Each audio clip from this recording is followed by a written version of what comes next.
evening. If you have a mobile, if you'd like to put it on silent, please, thank you. Another new speaker in the form of Phil Escott with Arthritis, the best thing that has ever happened to me, and how to heal yourself and let illness heal your body and soul. Phil has had quite a journey going from somebody without arthritis to somebody who had it acutely, and then back again.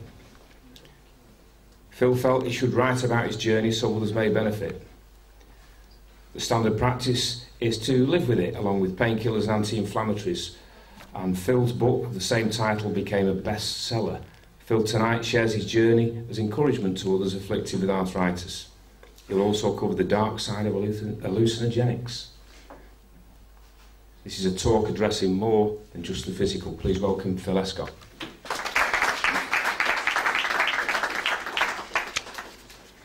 Thank you very much.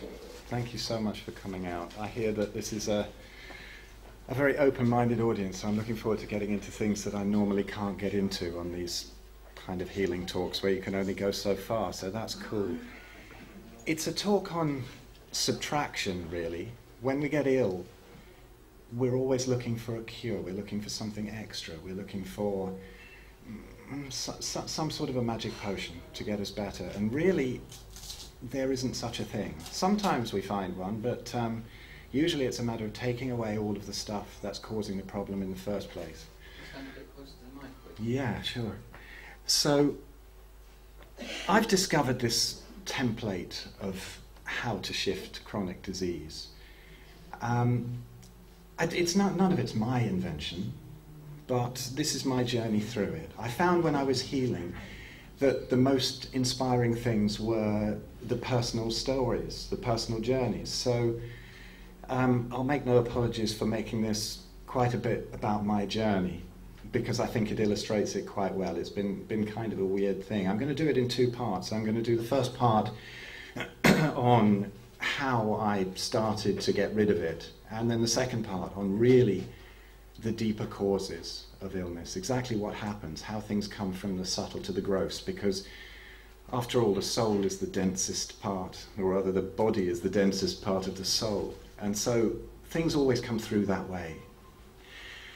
I had to throw out tons and tons of dogma, from the conventional stuff to spiritual stuff, all kinds of things, to get back to a state where it's like a sort of ancestral state, if you like. There was a time when we didn't really have these things so much. We generally died from falling out of trees or getting attacked by animals or something. And we didn't, or bacterial infections, we didn't really have these chronic diseases. So, yes, I'm going to go through, hopefully, all the different levels. I wasn't somebody who was so lucky. Some people tend to fix these things from diet, or just from a bit of emotional balancing, or just from this, just from that. Well, it didn't really work for me. Now, the funny thing was, it came after an extraordinary experience. Well, I use the word experience, but it isn't really an experience. It was 2005 or 2006. I can't remember exactly which one it was. It's difficult to tell. But I was out in the back garden. I was at a time when I wasn't the healthiest. I was standing there smoking a roll-up. And something changed. I'd been a bit of a yogi. All my life I'd just been pursuing this awakening and this bliss and whatever, you know. And I'd been feeling great guilt. I was living right next to the TM Dome in Skelmersdale, where they all go and do their flying and their meditation every day. And I just moved back there. And I never went in. I never went in to get to go and meditate. I was feeling almost a sort of religious guilt that I wasn't going in. And I thought, one day, I just thought, I'm going to completely let go of that. Totally let go. It was in my life forever. And yet, I wasn't listening to my intuition. I wasn't letting it fall away. So I did. And in that moment, there was everything that I'd always been looking for. I remember having to sit down and kind of recover.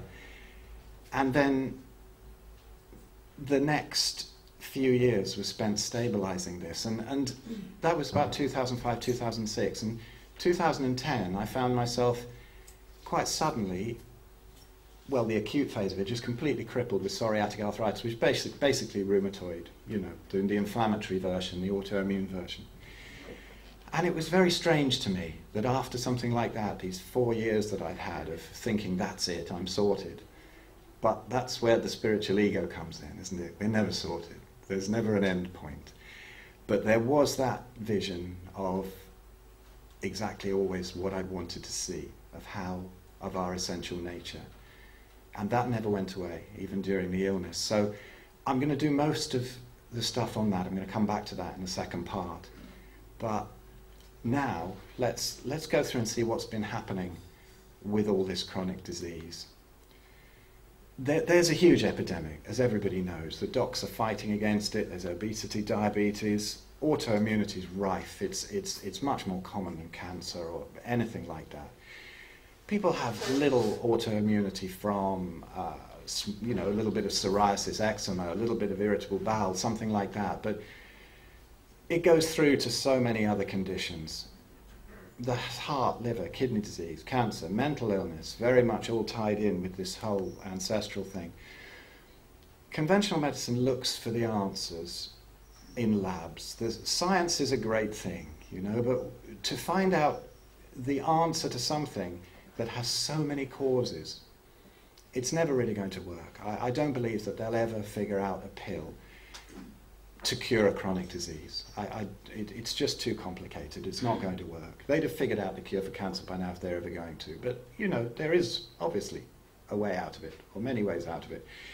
The acute conditions, heart attacks, anaphylactic shock, diagnostics, antibiotics for life-threatening bacterial infections, not when your kid coughs once, trauma, broken bones, internal injuries, they're brilliant. I often get, I like to say this because I often get accused of being really against modern medicine. Not at all. I think they're brilliant. But you have to know their limitations.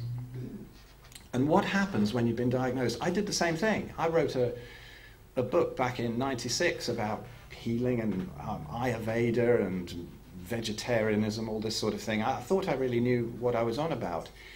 So when I was diagnosed, I was surprised. I was that panicked and went straight down to rheumatology. So what happened to me is what basically happens to everybody in that situation, unless you get a very woken up doctor. There's a lot more now, but the doctor will tell you it's incurable. This instills fear and panic. So you grab the medications. You're desperate. I did. I remember bunging the steroids in, bunging all this sort of thing in, and yeah, it gets rid of the symptoms for a while before the bargain with the devil kicks in, something else blows up. So then they give more medications to counteract the side effects. They tell you not to research on the internet. Now, I understand that because if you research for 5 minutes, you're going to find a load of rubbish, usually. But if you research for months and months, 12 hours a day, patterns tend to emerge. And they tell you that dietary change won't work, but it can't hurt. So, you know, then off you go to the dietitian or the slimming club. Now, it's extraordinary, the sheer size of some of the dietitians in the NHS. And I think this it tells us that the Eat Well plate and the food pyramid is really not what we need to be listening to.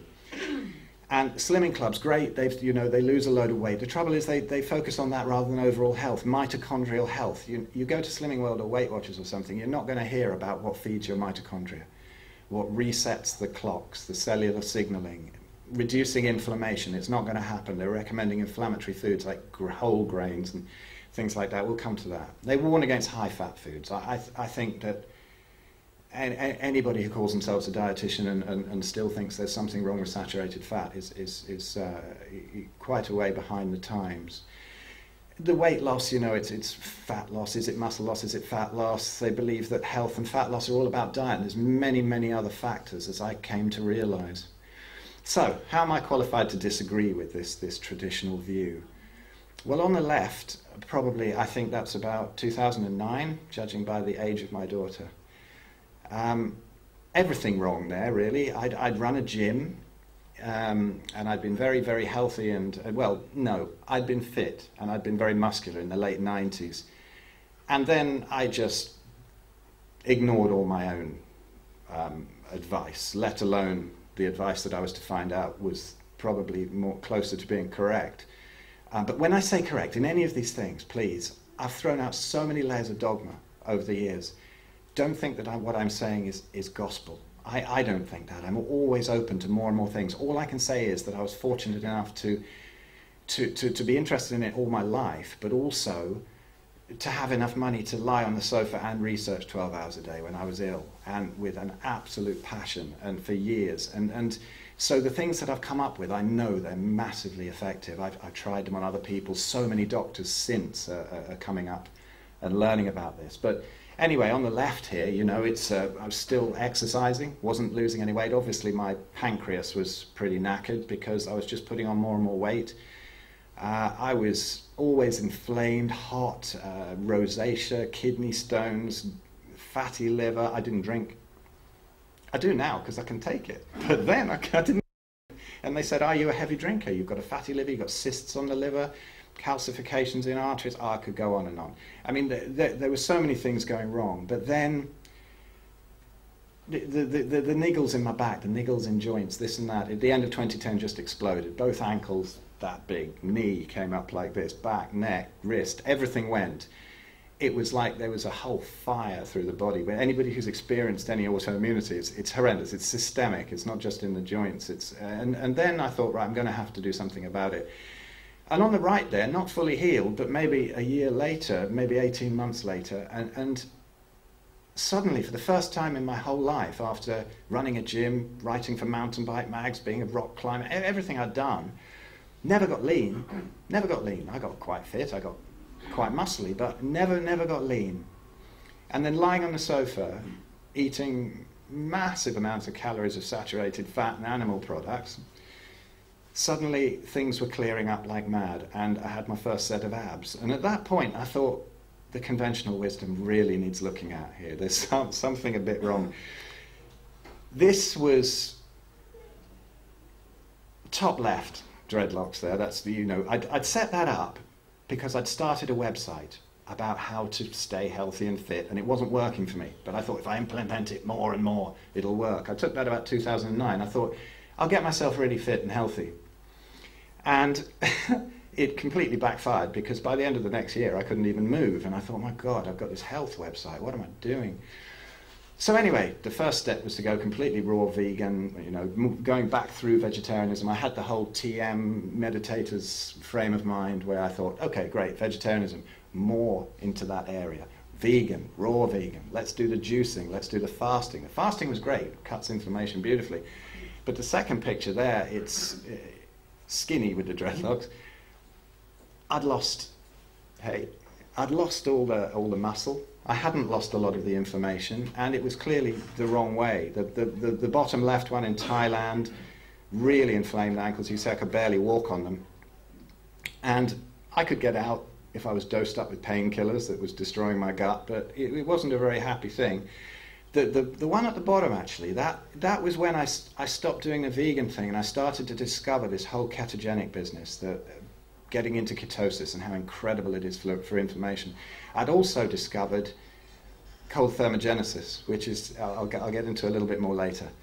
But it just stripped all the fat off. Getting into the cold makes you incredibly lean, and it resets inflammation. So many pathways, beautiful.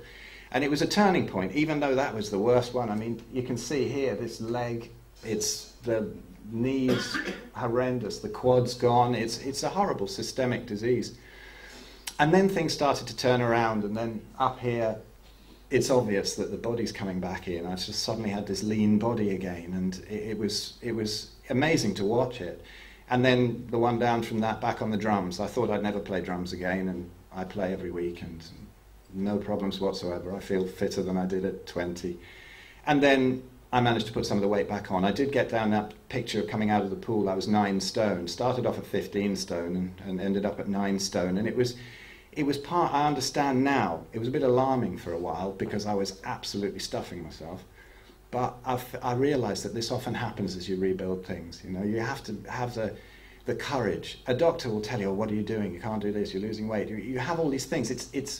It's all a matter. Healing is a matter of developing the intuition.